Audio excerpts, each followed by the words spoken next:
Hello guys, welcome back to my YouTube channel Geography Guru. In the series of NCERT Geography, today we are here with the second episode of Class 11th Geography, Chapter number 7, Landforms and Evolution, भू-आकृतियाँ और उनका विकास।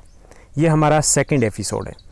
पिछला जो episode था थोड़ा सा recapitulate कर लेते हैं, हमने क्या क्या पढ़ा था। हमने बात की थी जियोमॉर्फिक एजेंट्स की बात की थी, कौन कौन से एजेंट है जो लैंड फॉर्म्स बनाते हैं या उनके निर्माण में अपना योगदान देते हैं। हमने बात की थी नदी की। नदी है, उनकी कौन सी अवस्थाएं होती है, कितने प्रकार के कार्य करती है नदी और किस प्रकार से अपरदन किया जाता है और कौन से कारक है जो अपरदन को प्रभावित करते हैं। उसके बाद हमने काफ़ी सारे डायग्राम थे, उनके द्वारा डिस्कस किया था कि नदी के द्वारा किस प्रकार की और कौन सी भू-आकृतियाँ बनाई जाती हैं। आज का जो सेकंड एपिसोड है उसमें हम बात करने वाले हैं सेकंड एजेंट की, और वो है अंडरग्राउंड वाटर, भूमिगत जल या भूजल। भूमिगत जल और भूजल कौन सी आकृतियाँ बनाते हैं, ये सब कुछ हम डिस्कस करेंगे। सबसे पहले हम बात करेंगे भूमिगत जल। जैसे आप सभी को पता है कि वर्षा या बर्फ़ के पिघले पानी का वह भाग जो सतह से रिसने के बाद भूमि में या चट्टानों में नीचे जमा हो जाता है, उसे हम भूमिगत जल या भूजल कहते हैं। जिन चट्टानों के माध्यम से पानी आसानी से गुजर सकता है उन्हें हम पारगम्य चट्टान बोलते हैं, ट्रांसपेरेंट रॉक्स बोलते हैं। और ऐसी चट्टानें जो पानी को पारित यानी कि नीचे रिसने नहीं देती, उन्हें हम अभेद्य या अपारगम्य चट्टानों का नाम देते हैं। अब भूमिगत जल है वो भी कई प्रकार की आकृतियाँ बनाता है, विशेष तौर पे कहाँ, जहाँ चूने पत्थर के इलाके होते हैं। तो चूने पत्थर वाली जो चट्टानों के क्षेत्र में भूमिगत जल है वो सतह के ऊपर और नीचे अलग प्रकार के विचित्र प्रकार के लैंड फॉर्म्स वो बनाता है। इन लैंड फॉर्म्स को कास्ट लैंड फॉर्म्स कहा जाता है या कास्ट टोपोग्राफी कहा जाता है। अब इसको कास्ट टोपोग्राफी क्यों कहा जाता है? कास्ट जो वर्ड है, ये शब्द है, ये संयुक्त यूगोस्लाविया यानी कि विघटन से पहले जो यूगोस्लाविया था उसके पश्चिमी तट पर पूर्वी एड्रियाटिक सागर है, उसके सहारे जो स्थित कास्ट प्रदेश है वहाँ पर इस प्रकार की स्थलाकृतियाँ वो आम पाई जाती है। और उसी के आधार पर जहाँ पर भी भूमिगत जल है चूने के मैदान में, क्योंकि मुख्य तौर पर आकृतियाँ जो चूने का इलाका होता है वहाँ पर ही बनाता है, तो उन आकृतियों को भी हम कास्ट स्थलाकृति या कास्ट टोपोग्राफी का नाम दे देते हैं। तो चलिए देखते हैं कौन कौन सी स्थलाकृतियाँ वो भूमिगत जल के द्वारा बनाई जाती है। भूमिगत जल भी दो प्रकार की स्थलाकृतियाँ बनाता है, अपरदनात्मक और निक्षेपणात्मक। सबसे पहले हम बात करेंगे अपरदन के द्वारा कौन कौन सी स्थलाकृतियाँ बनती है। सबसे पहले टेरा रोसा। अब टेरा रोसा वर्ड है, पहली बार आपने सुना होगा। टेरा रोसा क्या होता है? घुलन क्रिया से निर्मित लाल और भूरी मिट्टियाँ टेरा रोसा कहलाती है। चूने पत्थर के इलाके में जब घुलन क्रिया होती है तो उसके कारण केवल लाल और भूरी मिट्टियाँ वो रह जाती है, क्योंकि जो चूना है वो पानी के साथ घुल जाता है और नीचे की तरफ चला जाता है। तो इस प्रकार की स्थलाकृति वो दिखाई देती है जिसको हम बोलते हैं टेरा रोसा। दूसरी जो भू-आकृति भूमिगत जल बनाता है वो है लेपिज।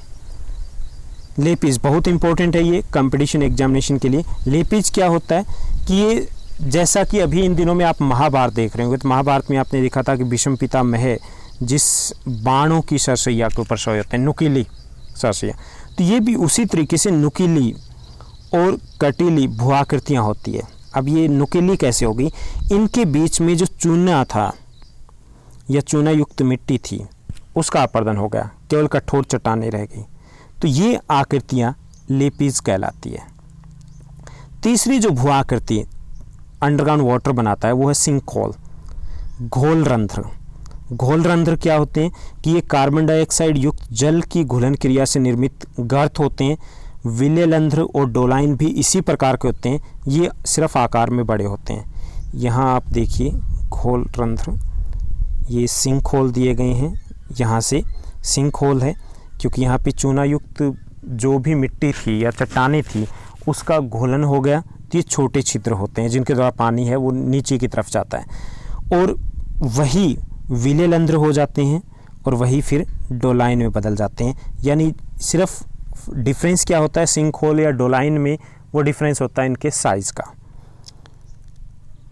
आगे है स्वेलो होल। स्वेलो होल है, ये घोल रंध्र की तरह ही होते हैं। घुलनशील क्रिया के कारण छोटे छोटे होल हो जाते हैं जिनसे भूमिगत जल है वो नीचे की तरफ जाता है। जब इनका आकार बढ़ जाता है तो वो स्वेलो होल कहलाते हैं।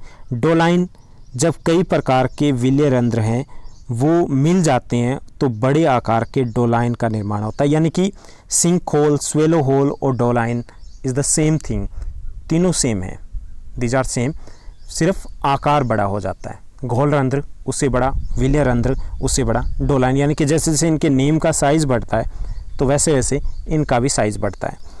उसके बाद युवाला है, ये अनेक जब डोलाइन आपस में मिल जाते हैं तो एक बहुत बड़े गर्त का निर्माण होता है, वो युवाला कहलाता है।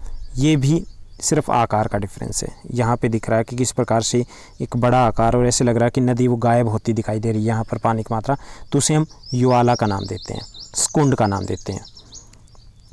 राजकुंड है, वो युवाला जब आपस में मिल जाते हैं तो एक बहुत उससे भी बड़ा गर्त बन जाता है, वो राजकुंड कहलाता है।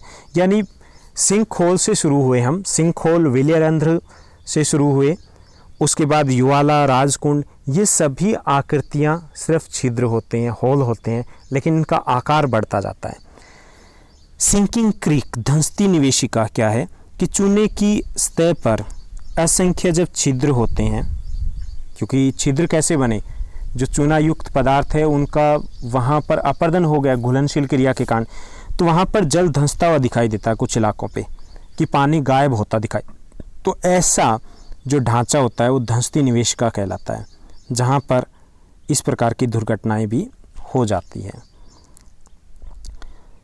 उसके बाद अंधी घाटी है, ब्लाइंड वैली है, इम्पोर्टेंट है ये एग्जामिनेशन के लिए। ब्लाइंड वैली भी किसके द्वारा बनाई जाती है, ये भी भूमिगत जल के द्वारा बनाई गई एक भूआकृति होती है, लैंडफॉर्म होती है।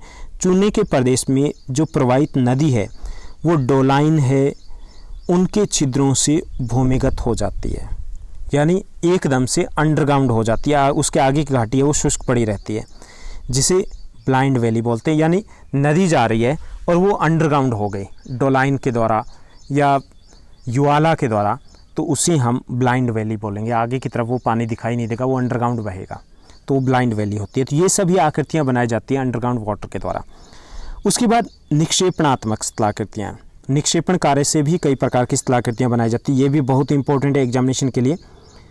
स्टेलेक्टाइट है पहली स्थलाकृति, ये कंदरा, कंदरा क्या होती है, गुफा, अंदर की तरफ जो भूमिगत अंडरग्राउंड जो गुफा है, क्योंकि वहाँ पर निक्षेपण हो चुका है तो एक गुफा बनी हुई है, तो अगर जो इस प्रकार की गुफा बन जाती है कई बार, तो वहाँ पर उसकी छत से लटकती हुई ठोस व नुकीली आकृति है जो छत से रिसते हुए जल के वाष्पीकरण से बनती है।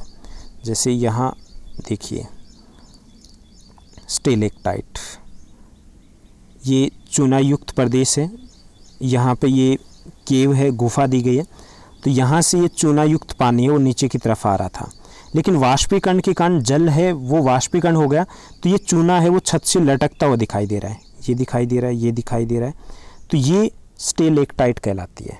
ओके, और जब ये नीचे गिरता है, नीचे गिरा चूना और वाष्पीकरण हो गया, तो नीचे भी इस प्रकार के कई बार पिलर बन जाते हैं, स्तंभ बन जाते हैं, तो उसे स्टेलेग्माइट बोलते हैं। यानी कि ऊपर की तरफ है तो स्टेलेक्टाइट है और नीचे की तरफ है तो स्टेलेग्माइट है। कई बार कन्फ्यूजन हो जाता है, तो इसमें स्पेलिंग से ही हम याद रख पाते हैं। यहाँ पे LAC है और यहाँ पे LAG है, C मतलब ये पहले आ रहा है तो ये ऊपर की तरफ आ करती है, और G ये नीचे की तरफ क्या करती है। इसको सिर्फ इसी लॉजिक से हम याद रख पाते हैं अगर कन्फ्यूजन हो तो स्टेलेक्टाइट और स्टेलेग्माइट कि जब ऊपर की तरफ इस प्रकार की आकृति बनती है वाष्पीकरण के कारण, तो उसे हम स्टेलेक्टाइट बोलते हैं। और स्टेलेग्माइट क्या है कि यह कंदरा के फर्श पर बनी आकृति है जो फर्श पर जल टपकने से बनती है। जल टपका, उसके साथ चूना टपका और वाष्पीकरण होने के कारण वो एक स्तंभ बन गया, पिलर बन गया, तो स्टेलेग्माइट है। इन्हीं से मिलकर के एक केव पिलर बनता है। केव पिलर क्या है, स्टेलेक्टाइट और स्टेलेग्माइट दोनों के मिलने से बनी एक आकृति होती है। यहाँ देखिए कि कई बार ये ऊपर की तरफ से आ रहा है स्टेलेक्टाइट, ये स्टेलेग्माइट है, कई बार ये आपस में मिल जाते हैं, जब मिल गए तो इसे हम केव पिलर का नाम देंगे। तो ये आकृतियाँ किसके द्वारा बनाई जाती है, भूमिगत जल के द्वारा।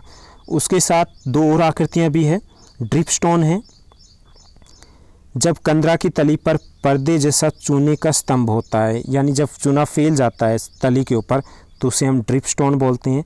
नोड्यूल्स क्या होते हैं, जो शेल छिद्र होते हैं, वहाँ पर एक प्रकार के खनिज घोल से जमाव बन जाता है उनके आसपास ही, छिद्रों के आसपास ही, तो उसे नोड्यूल्स बोलते हैं। तो ये सभी आकृतियाँ भूमिगत जल के द्वारा बनाई जाती है। तो इनमें से जो इम्पोर्टेंट है उनमें लेपीज काफ़ी इम्पोर्टेंट है, डोलाइन काफ़ी इम्पोर्टेंट है, सिंक होल काफ़ी इम्पोर्टेंट है, स्टेलेक्टाइट, स्टेलेगमाइट और केव पिलर्स है। ये अक्सर एग्जामिनेशन में पूछे जाते हैं। अब इसमें कई बार आप ये सोचते होंगे कि हमें आकृतियाँ हैं कैसे याद रखना है, इनके बारे में बताना है। कंपटीशन एग्जामिनेशन में ऐसा नहीं होता। वहाँ पे जो क्वेश्चन पूछा जाता है आपको शेप लैंडफॉर्म्स दी जाती है और आपको बताना होता है कि ये किसके द्वारा बनाई जाती है। तो ये भी हमें अच्छे से समझना होता है।